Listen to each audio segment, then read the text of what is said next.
ఆత్మహత్యల వైపు కూడా పోరనమాట. అంత పవర్ఫుల్ సనాతన ధర్మం అనేది. ఈరోజు సనాతన ధర్మానికి ఎంతో విలువ ఇస్తున్నారు. ఫారినర్స్ కూడా సనాతన ధర్మంలోకి వచ్చేస్తామంటున్నారు. ఫారినర్స్ ఎన్నో దేశాలు కూడా ఈరోజు సనాతన ధర్మం మీద, సనాతన ధర్మం కోసం వాళ్ళందరూ కూడా మన వైపు వస్తున్నారు. మనము ఇంకా సనాతన ధర్మానికి అట్రాక్ట్ కావడం లేదు.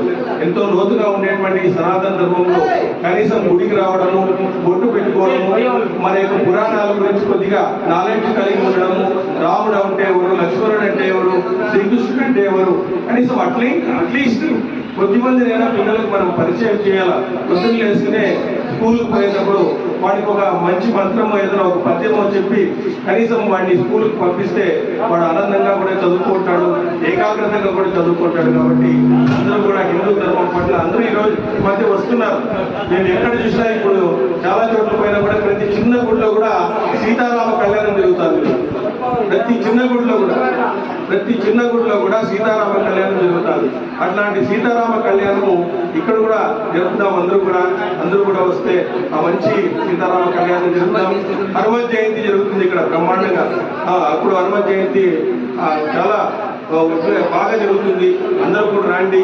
ఇది చాలా ఊరికి దూరంగా ఉన్నప్పటికీ కూడా ప్రశాంతమైనటువంటి ప్రదేశం. ఎక్కడో మనం వేరే ఊర్లకు ఛార్జీలు పెట్టుకుని పోతాం. ఇది ఎంత ప్రశాంతంగా ఉంది చూడండి.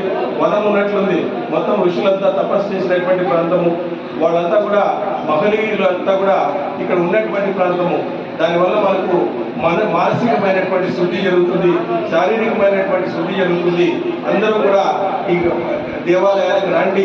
మన దేవాలయాలు మనమే రక్షించుకోవాలా, ఎవరు రక్షించుకోరు. మన దేవాలయాలు మనమే రక్షించుకోవాలా.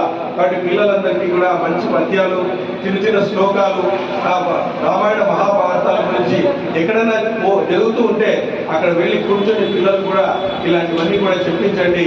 అప్పుడు మన పిల్లలు కూడా మన ధర్మం పట్ల ఆకర్షితులవుతారు. ఎవరో ఒకరు బయటకు వస్తారు ఆ పిల్లల్లో నుంచి. నేను దీన్ని రక్షించాలా, దీనికి ముందుండాలా అనేటువంటి ఎవరో ఒకరు ముందుకు రావడం అనేటువంటి జరుగుతుంది. ఖచ్చితంగా ఎవరో ఒకరు ముందుకు వస్తాడు, దీన్ని రక్షించడానికి ముందుకు వస్తాడు. మోడీ లాంటి వాడు వచ్చినాడు, మన సనాతన ధర్మాన్ని కాపాడాలని. అట్లే ఎవరో ఒకరు ముందుకు వచ్చి మన సనాతన ధర్మాన్ని కాపాడతారు. కాబట్టి మనం చెప్తూ ఉండాలా అని చెప్తూ ఈ అవకాశాన్ని ఇచ్చినటువంటి అందరికీ కూడా తెలియజేస్తూ ముగిస్తున్నాను. పద్మావతి ప్రియ గోవింద ప్రసన్నమూర్తి గోవింద, పద్మావతి ప్రియ గోవింద ప్రసన్నమూర్తి గోవింద, అభయహస్త ప్రదర్శన గోవింద, సత్యావతార గోవింద,